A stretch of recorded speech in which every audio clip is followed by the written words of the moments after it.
Hello friends, భగవద్గీతలో శ్రీకృష్ణుడు పుట్టిన వారికి మరణం తప్పదు, మరణించిన వారికి మరలా జన్మం తప్పదని అన్నారు.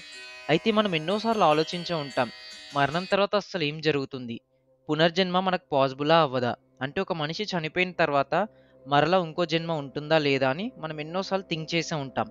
అయితే ఇవాల్టి వీడియోలో అది పాసిబులా కాదా అని మనం తెలుసుకుందాం. ఈ సంఘటన మనకి 1920s టైంలో జరిగింది. ఇది అప్పట్లో చాలా సెన్సేషనల్ న్యూస్. ఈవెన్ రీసెంట్ టైమ్స్‌లో కూడా మనకెన్నో పునర్జన్మ రహస్యాలు, పునర్జన్మ పైన వీడియోస్ వస్తూ ఉన్నాయి. అవన్నీ ఈ వీడియోలో మనం తెలుసుకుందాం. సో వీడియోని స్కిప్ చేయకుండా ఎండ్ వరకు చూడండి. ఇంకా మన ఛానల్ నవీన్ దేవరకొండ టాక్స్‌ని సబ్స్క్రైబ్ చేయండి. మన జాతిపిత అయిన మహాత్మా గాంధీ కూడా ఈ రీబర్త్ స్టోరీ నిజమే అని అఫీషియల్‌గా డిక్లేర్ చేశారు. అవును, ఇవాళ మాట్లాడుకోబోయే వ్యక్తి పేరు శాంతాదేవి. ఈమె చెప్పిన విషయాలు ఇండియాలో ఉన్న సైంటిస్టులనే కాదు, వరల్డ్ మొత్తంలో ఉన్న సైంటిస్టులను షాక్‌కి గురయ్యేలా చేశాయి. 11 డిసెంబర్ 1926లో ఢిల్లీ నగరంలో శాంతాదేవి జన్మించింది. అయితే పుట్టిన 3 సంవత్సరాల వరకు ఈ పాపకు మాటలు అస్సలు రాలేదు. ఎప్పుడైతే ఆ పాపకు 4 ఏళ్ళు వచ్చాయో అప్పటి నుంచి మాట్లాడడం మొదలుపెట్టింది. ఆ 4 ఏళ్ల వయసులోనే ఆ పాప చెప్పిన మాటలు విని తన తల్లిదండ్రులు షాక్ అయ్యారు. ఆ పాప ఈ ఇల్లు తనది కాదని, నా ఇల్లు వేరే చోట ఉంది, నన్ను అక్కడికి పంపించేయండి అని చెప్పడం మొదలుపెట్టింది. మొదట్లో శాంతిదేవి తల్లిదండ్రులు చిన్నపిల్ల ఏదో తెలియక మాట్లాడుతుంది, తనలో తను ఏదో చెప్తుందనుకొని వదిలిపెట్టారు. కానీ మాటి మాటికి తను ఈ ఇల్లు తనది కాదు, తనకి భర్త పిల్లలు ఉన్నారు, నా ఇల్లు వేరే చోట ఉందని చెప్పడం మొదలుపెట్టింది. శాంతిదేవి తన ఇల్లు ఇక్కడి నుండి అంటే ఢిల్లీ నుండి 160 కిలోమీటర్ల దూరంలో ఉన్న మథురాలో ఉందని చెప్పింది. ఆ పాప ఇక్కడితో ఆగకుండా తన గత జన్మలో ఉన్న భర్త అలాగే పిల్లల గురించి కూడా చెప్తుంది. పిల్లలు జనరల్గా ఏదో ఒకటి చెప్తూనే ఉంటారని అనుకుంటాం. శాంతిదేవిని చెప్పిన విషయాలు చాలా డీప్గా ఇంకా డీటెయిల్డ్గా ఉన్నాయి. శాంతిదేవి వాళ్ళ భర్త ఎవరైతే మథురాలో ఉన్నారో అతనికి ఒక బట్టల షాప్ ఉందని చెప్పింది. ఆ పాప తనకి తాను హిందీలో చౌబేన్ అని చెప్పుకుంటుంది, అంటే చౌబే గారి భార్య అని అర్థం. అంతేకాదు, తనకి ఒక పిల్లాడున్నాడని, ఆ బాబు పుట్టిన 10 రోజులకే తను చనిపోయిందని చెప్తుంది. ఒకసారి ఆలోచించండి, ఒక 4 సంవత్సరాల పాప ఇవన్నీ చెప్తే మనం పెద్దగా పట్టించుకోము. శాంతిదేవి విషయంలో కూడా అదే జరిగింది. ఆ పాప వాళ్ళ ఇంట్లో వాళ్ళు తను చెప్పిన మాటలేవి పట్టించుకోలేదు. కానీ మాటిమాటికి ఆ పాప అవే విషయాలు చెప్తూ ఉంది. ప్రతిరోజు ఏదో ఒక టైంలో తన గత జన్మలో జరిగిన ఏదో ఒక ఇన్సిడెంట్ చెప్తూ ఉంది. చివరికి వాళ్ళ ఇంట్లో వాళ్ళందరూ భోజనం చేస్తున్న టైంలో కూడా శాంతాదేవి, మా మథురాలో ఉండే ఇంట్లో భోజన సమయంలో చాలా రకమైన స్వీట్లు పెట్టేవారని చెప్పేది. అంతేకాకుండా శాంతాదేవి వాళ్ళ అమ్మ ఏదైనా డ్రెస్ వేస్తే తనకి గత జన్మలో ఇష్టమైన డ్రెస్సెస్ ఏంటి, ఆ కలర్స్ ఇవి అని చెప్తూ ఉండేది. ఇంకా ఎంతలా అంటే తన పాస్ట్ లైఫ్లో ఉన్న హస్బెండ్కి ఉన్న 3 యూనిక్ క్వాలిటీస్ ఏంటో కూడా చెప్పేంత డీప్గా తన గత జన్మ సీక్రెట్స్ అన్ని వాళ్ళ ఇంట్లో వాళ్ళకి చెప్పేది. తన భర్త చాలా తెల్లగా ఉంటాడని, అతని ఎడమ చెంప పైన ఒక మచ్చ ఉండేదని, ఇంకా అతనికి కళ్ళద్దాలు ఉండేవి అని తన భర్త క్వాలిటీస్ అన్ని వాళ్ళ అమ్మకు చెప్తూ ఉంది. ఇవన్నీ ఏదో కోఇన్సిడెంట్స్ అని అనుకున్నా సరే, తను ఇప్పుడు చెప్పబోయే విషయం మాత్రం కన్విన్సింగ్గా అనిపించింది. అదేంటంటే మథురాలో తన భర్తకి ఒక బట్టల షాప్ ఉండేదని, ఆ బట్టల షాపు ద్వారకాధీష్ టెంపుల్ ముందే ఉందని చెప్పింది. ఇవన్నీ విన్న శాంతిదేవి తల్లిదండ్రులు అయోమయంలో పడ్డారు. ఈ పాప చెప్పేది నిజమా కాదా అని వాళ్ళు తెలుసుకోలేకపోయారు. ఎందుకంటే గత 2 ఏళ్ల నుండి ఆ పాప ఇలాంటి విషయాలు చెప్తూ ఉంది. అయితే ఈ విషయాలన్నీ విన్న శాంతిదేవి స్కూల్ హెడ్ మాస్టర్ అసలు ఈ పాప చెప్పేది నిజమా కాదా తెలుసుకుందామని మథుర వెళ్ళాడు. ఒకసారి ఏమైందో గెస్ చేయండి. ఆ స్కూల్ హెడ్ మాస్టర్ అక్కడ ఒక బిజినెస్ మ్యాన్ని కలిశాడు. ఆయన పేరు కేదార్నాథ్ చౌబే. అయితే ఈ కేదార్నాథ్ చౌబే చెప్పిన దాని ప్రకారం తన భార్య పేరు లుగ్గీదేవి అని, ఆమె 9 ఏళ్ల క్రితం తమ బిడ్డకు జన్మనిచ్చిన 10 రోజులకు చనిపోయిందని చెప్పాడు. అంతేకాదు, ఈ కేదార్నాథ్ చౌబేలో శాంతిదేవి చెప్పిన 3 యూనిక్ క్వాలిటీస్ కూడా ఉన్నాయి. ఇవన్నీ చూసిన హెడ్ మాస్టర్ ఒకసారి శాంతిదేవిని ఇంకా కేదార్నాథ్ చౌబేని కల్పించాలనుకున్నాడు. అంటే వాళ్ళిద్దరిని ఒకసారి ఫేస్ టు ఫేస్ కల్పించాలని డిసైడ్ అయ్యాడు. కానీ ఇక్కడ ఒక చిన్న ట్విస్ట్. కేదార్నాథ్ చౌబే శాంతిదేవిని తన భర్త అని కాకుండా తెలిసిన పెద్దనాన్న కొడుకు అని చెప్పి పరిచయం అయ్యాడు. కానీ మన శాంతిదేవి అంతకన్నా స్మార్ట్. ఎందుకంటే ఆమె కేదార్నాథ్ చౌబేని తన భర్త అనే కాదు, తనతో వచ్చిన తన కొడుకు నవనీత్ లాల్ చౌబేని కూడా గుర్తుపట్టింది. గుర్తుపట్టడమే కాకుండా తన పూర్వజన్మలో జరిగిన ఇన్సిడెంట్స్ అన్ని చెప్పుకొని వచ్చింది. తన కొడుకు పుట్టినప్పటి నుండి తను చనిపోయేంత వరకు ఏమేం జరిగాయి, తను చనిపోయినప్పుడు ఎన్ని సర్జరీస్ వెంట్ త్రూ అయ్యింది, ఆ చిన్న పాప జరిగిన ఇన్సిడెంట్స్ అన్ని ఇంత డీటెయిల్గా చెప్పడం చూసి అక్కడ ఉన్న వాళ్ళందరూ షాక్ అయ్యారు. కేదార్నాథ్ చౌబే శాంతిదేవితో ఒకసారి ఏకాంతంగా మాట్లాడతానని అన్నాడు. ఎందుకంటే తనతో ఒకసారి ఏకాంతంగా మాట్లాడితే ఇంకెన్నో విషయాలు తెలుసుకొని ఆమె లుగ్డీ దేవియా అవునా కాదా ఆ క్లారిటీ కోసం ఏకాంతంగా మాట్లాడతానని అడిగాడు. ఈ కింది క్వశ్చన్స్ శాంతిదేవిని అడిగాడు.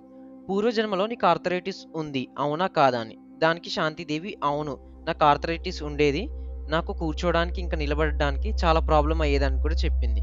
అయితే కేదార్నాథ్ చౌబే ఇలా అన్నాడు, ఆర్థరైటిస్ ఉండి కూడా నువ్వు ప్రెగ్నెంట్ ఎలా అయ్యావు, అది పాసిబుల్ కాదు కదా అని. శాంతిదేవి ఎంత డీటెయిల్గా అంటే వాళ్ళిద్దరి మధ్యలో జరిగిన ఇంటర్ కోర్స్ ఆ డీటెయిల్స్ అన్నీ కూడా ఎంతో క్లియర్ కట్గా చెప్పింది. ఇవన్నీ విన్న కేదార్నాథ్ చౌబే షాక్ అయ్యాడు. తిరిగి శాంతిదేవి తన భర్త కేదార్నాథ్ చౌబేని ప్రశ్న అడిగింది, మీరు మరలా పెళ్ళెందుకు చేసుకున్నారు? ఎందుకంటే మనము డిసైడ్ అయ్యాం కదా, మనలో ఎవరు చనిపోయినా సరే మళ్ళీ మనం పెళ్లి చేసుకోమని. మీరు మరలా ఎందుకు పెళ్లి చేసుకున్నారని శాంతిదేవి రిటర్న్లో తన భర్త కేదార్నాథ్ చౌబేని క్వశ్చన్ చేసింది. ఇవన్నీ విన్న కేదార్నాథ్ చౌబే కన్ఫామ్గా అయిపోయాడు. ఈమె తన లేట్ వైఫ్ లుగ్డీదేవి, గత జన్మలో తన వైఫ్ ఎవరైతే ఉన్నారో ఆమె మరలా పుట్టిందని కేదార్నాథ్ చౌబేకి 100% కన్ఫర్మేషన్ వచ్చేసింది. అయితే ఈ రీబర్త్ స్టోరీ మనకి సుమారుగా 1930s ఆ టైంలో జరిగింది. అప్పటికే మన ఇండియా ఫ్రీడమ్ కోసం ఎంతో స్ట్రగుల్ అవుతూ ఉంది. ఈ న్యూస్ చాలా ఫేమస్ అయింది. ఎంతలా అంటే ఈవెన్ మహాత్మా గాంధీ కూడా ఈ స్టోరీ విన్నారు.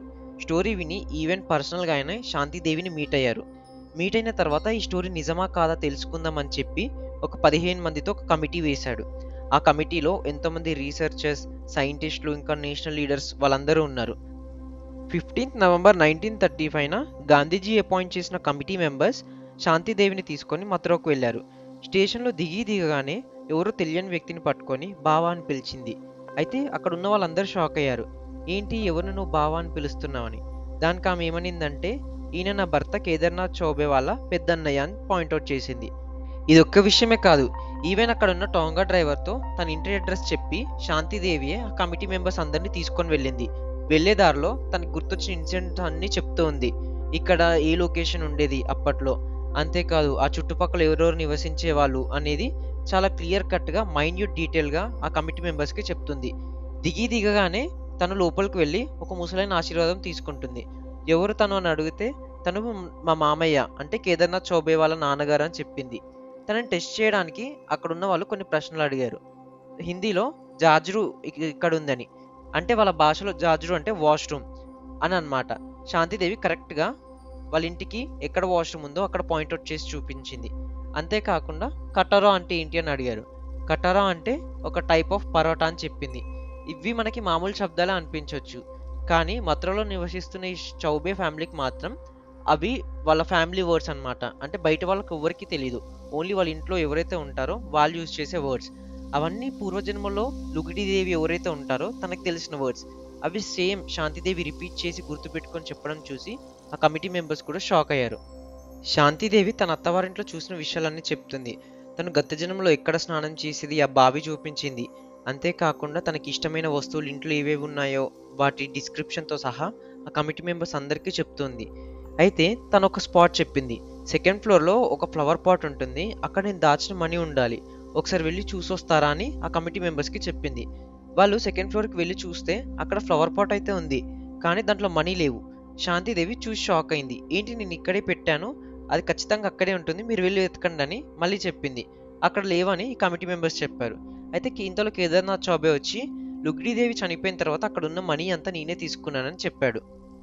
ఇవన్నీ అబ్జర్వ్ చేసిన ఆ కమిటీ మెంబర్స్ శాంతిదేవి చెప్పేవన్నీ నిజాలని బిలీవ్ చేశారు. అప్పట్లో వాళ్ళు ఒక ఆర్టికల్ కూడా పబ్లిష్ చేశారు. ఏమనంటే ఈ రీఇన్కార్నేషన్ స్టోరీ నిజమే అని. ఎవరైతే చనిపోయిన లుగ్డీదేవి ఉన్నారో ఆమె శాంతిదేవిగా మరలా జన్మ తీసుకుందని వాళ్ళందరూ బిలీవ్ చేశారు. అప్పట్లో ఈ ఆర్టికల్ చాలా వైరల్ అయింది. Not only in India, world వైడ్గా ఈ ఆర్టికల్ చాలా ఫేమస్ అయింది. ఎంతలా అంటే ఎంతోమంది రీఇన్కార్నేషన్ పైన స్టడీస్ చేస్తుంటారు కదా, ఆ సైంటిస్టులు అందరూ ఈ ఆర్టికల్ చదివి ఈమెని ఎన్నో ఇంటర్వ్యూస్ తీసుకున్నారు. అయితే ఎంతోమంది ఈ రీబర్త్ స్టోరీ నిజమే అని నమ్మారు, కానీ నమ్మని వాళ్ళు కూడా ఎంతోమంది ఉన్నారు. అయితే అందులో ఒకరు అయాన్ స్టీవెన్సన్. ఈయనే ఒక రీసెర్చర్, ఇంకా రీఇన్కార్నేషన్ పైన స్టడీస్ చేసే ఒక సైంటిస్ట్ అని చెప్పొచ్చు.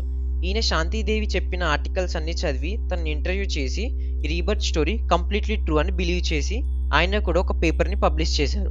అయితే ఇంకో క్రిటిక్, ఆయన పేరు స్టోర్ లోనర్ స్ట్రాండ్. ఈయన చెప్పింది ఏంటంటే శాంతిదేవి స్టోరీ కంప్లీట్లీ ఫాల్స్, అంటే ఆమె చెప్పేవన్నీ జస్ట్ ఊహించుకొని చెప్తుంది. ఆమె చెప్పే రీబర్త్ స్టోరీ అసలు పాసిబుల్ కాదని ఆయన ఒక ఆర్టికల్ పబ్లిష్ చేశారు. అయితే మరలా ఎందుకో ఒకసారి శాంతిదేవిని ఇంటర్వ్యూ చేసి ఆమె చెప్పిన ఆర్టికల్స్లో ఎన్నో విషయాలు మళ్ళీ రీసెర్చ్ చేసి ఆయన ఏం చెప్పారంటే శాంతిదేవి స్టోరీ 100% ట్రూ. ఈమె నిజంగా లుగ్డిదేవి చనిపోయిన తర్వాత ఈమె శాంతిదేవిలా మరలా పుట్టిందని ఆయన ఒక ఆర్టికల్ పబ్లిష్ చేశారు. ఇలా ఎంతోమంది శాంతిదేవి పైన రీసెర్చ్ చేశారు, ఎన్నో విషయాలు బయటికి తీశారు. కానీ ఇప్పటివరకు మనం తెలుసుకోవాల్సింది ఏంటంటే ఎన్నో పునర్జన్మ స్టోరీస్ వచ్చినా సరే శాంతిదేవి స్టోరీ మాత్రం స్పెషల్ అనే చెప్పాలి. ఎందుకంటే ఈమె చెప్పిన రీబర్త్ స్టోరీ 100% ట్రూ అని ఈవెన్ మహాత్మా గాంధీ కూడా బిలీవ్ చేశారు. కానీ దాని తర్వాత మనకి ఎన్నో రీబర్త్ స్టోరీస్ వచ్చాయి, బట్ వాటికి ఏ సాలిడ్ ప్రూఫ్స్ అనేవి మనకి ఇప్పటివరకు దొరకలేదు. సో ఇది ఫ్రెండ్స్ ఇవాల్టి వీడియో. ఇలాంటి మరిన్ని వీడియోస్ కోసం మన ఛానల్ నవీన్ దేవరకొండ టాక్స్ని సబ్స్క్రైబ్ చేయండి.